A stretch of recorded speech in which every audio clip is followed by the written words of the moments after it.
অনেক নিম্নবিত্ত কিংবা নিম্ন মধ্যবিত্ত মানুষ কারো কাছে হাত পাততে পারেন না কিংবা চান না। অভাবের সময় না খেয়ে থাকবেন, তবু কারো কাছে হাত পাতেন না তারা, কারো কাছে বলতেও পারেন না, সইতেও পারেন না।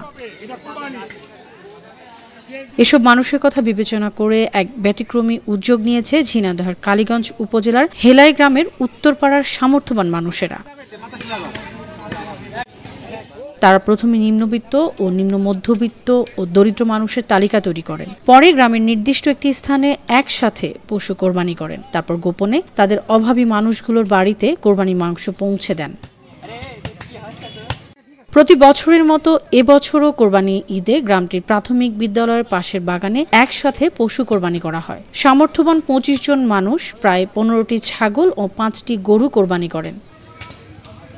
পরে নিম্নবিত্ত, নিম্ন মধ্যবিত্ত প্রায় ৩০০ পরিবারের কাছে কোরবানি মাংস পৌঁছে দেওয়া হয়। গ্রামটির এবার এমন ভালো কাজ তদারকি করেন হেলাই উত্তরপাড়া জামে মসজিদের ইমাম আব্দুস সালাম। ঈদুল আজহার দিনে আমরা ঈদের নামাজের পরে আমরা কুরবানির কাজে সকলে আমরা নিয়োজিত।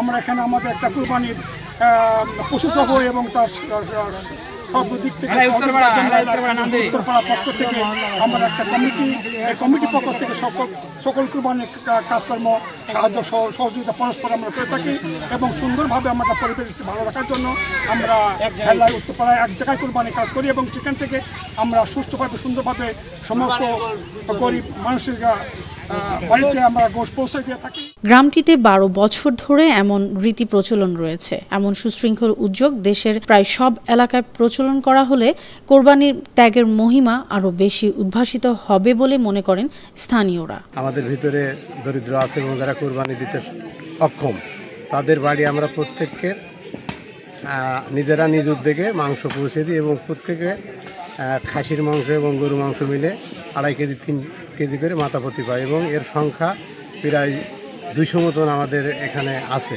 যারা কোরবানি দিতে পারে না, এরকম যারা ফ্যামিলি রয়েছে যারা অনেক দাঁড়া যেতে পারে না, কোরবানির মাংস অনেক সময় পায় না, যারা কোরবানি করতে অসামর্থ্য, যাদের সামর্থ্য নেই, সেই সব ব্যক্তিদের তালিকা করে এই তালিকা অনুযায়ী প্রত্যেকের বাড়ি বাড়ি পৌঁছে দিই।